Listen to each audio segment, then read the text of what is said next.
A lot of what we do is collaboration with our line managers for incident reports. So if one of our employees puts in an incident report when they're out on road, it's then investigated by one of our line managers and we collaborate with them to come up with some corrective actions.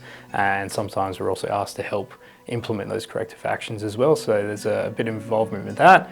Our other responsibilities also include sitting in on our safety meetings. So we've got multiple different modalities of safety meetings that we're involved in, and a lot of the safety initiatives and projects come out of those meetings. So we have quite a lot of direct input with those. And yeah, it's really good to work for an organisation that values our input so much and is constantly looking for it. I was inspired by a fellow named Andrew Lake, who was my predecessor as the health and safety rep for Blue Shift, which is the cohort that I represent on road in St John. And he was heavily involved with the violence and aggression project that we were having here at St John. So it was a big significant problem, and as a HSR he had a lot of input with that. He was flown over east to meet with contractors that were going to provide some training for us, and he was heavily involved in that project. And I really liked how his input was listened to and how vital it was to making sure that the training that we received to combat this problem was so well taken by the organisation. So when he stepped down from the HSR position, I jumped at the opportunity to fill his boots. The environment that we work in is really dynamic and it's constantly evolving, and so is our workforce as well, especially over the last few years with COVID.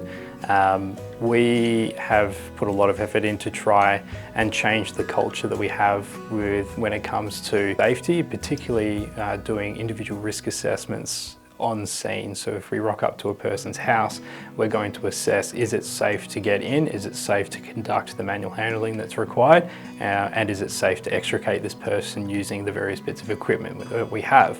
We've put a lot of time and a lot of effort into building on training for our staff and to try and get additional resources available on road 24/7 to support our staff. We've got a long way to go. It's not perfect, but that is one of the things that we're really pushing hard for, is to get the right resources to the right people at the right time. And that in itself is building a culture for safety. And that is one of the things that we're quite heavily involved in and really proud of. One of the projects that I've been quite involved in for the last sort of 18 months or so as a HSR is a commendation program, or a safety commendation program that aims to try and build on that culture of safety within the organisation.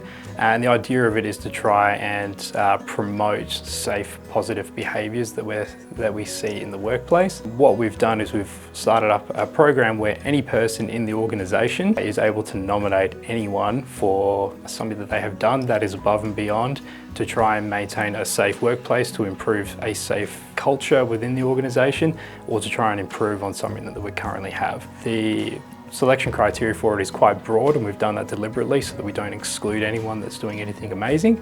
And what they end up with at the end of it is a certificate, and they get a nice little pin, which looks a little bit like this. So they end up with a nice little safety commendation certificate, and they get a nice little pin which they're allowed to wear as part of their uniform as well. So that is one of the things that we've managed to put together that I'm particularly proud of over the last 18 months or so. One of the big problems that we have is something that I've already mentioned, is manual handling. It is something that we get an enormous number of incident reports about, and we have a significant number of lost time injuries as a result of.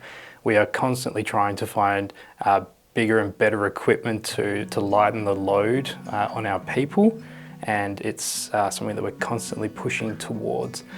It is difficult because running a 24/7 service over such a significant area proposes some very significant challenges in achieving that, and having enough resources all around the state, not just the Perth metro area but the entire state, is something that is near impossible, but it's a task that we're really keen to tackle and to try and improve on what we currently have. So we're looking at things like getting dedicated lifting teams to minimise the amount of manual handling that is required for our staff, getting more lifting equipment, getting more people on road, being able to have more resources available to come and help with some of these manual handling tasks. So that is one thing that I'm particularly interested in. And the other one is driver training. What we've seen is that the age demographic of our workforce has actually shifted to a younger generation. So we're getting more paramedics and ambulance officers coming through that haven't got as much driving experience as they have previously. So we've had to up the ante in terms of our driver training, both non-emergency and obviously in the emergency side of things as well. So that is a massive project that is ongoing and we're very heavily involved in. The biggest challenge that we have found is changing a culture of a group of people is a very, very difficult task. But when you do start to see that change, it snowballs. And all of a sudden, doing things the safest way, not necessarily the easiest way, actually becomes the more sort of popular and the more accepted thing to do. And we've managed to get that happening now.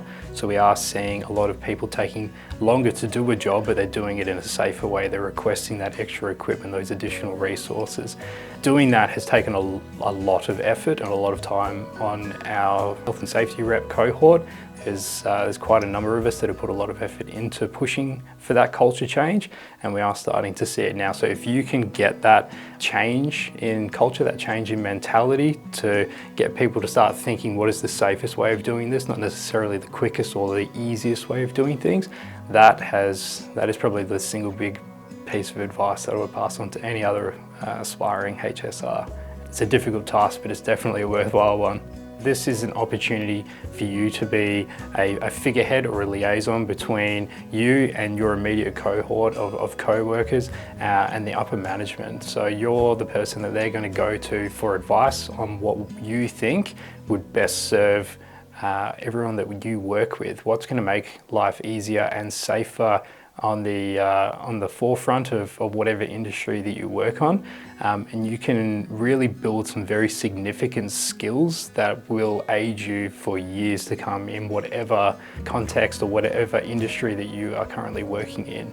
The networking possibilities that come out of it are extreme as well. You really get to know quite a lot of people as being a HSR, and a lot of organisations will put you through some very good training as well. So there's a prospect of being funded to go and do up to a week's long training, or certain industries may actually choose to pay for you to go and do a tertiary degree. I know my work paid for me to go and do a Cert 3 in workplace health and safety as a result of it as well. So the skills that I've managed to get out of this are something that are probably well sought after, and having input in things like risk assessments is something that no one will ever turn away from when they see it on a resume. So you get a really good opportunity to build some good quality skills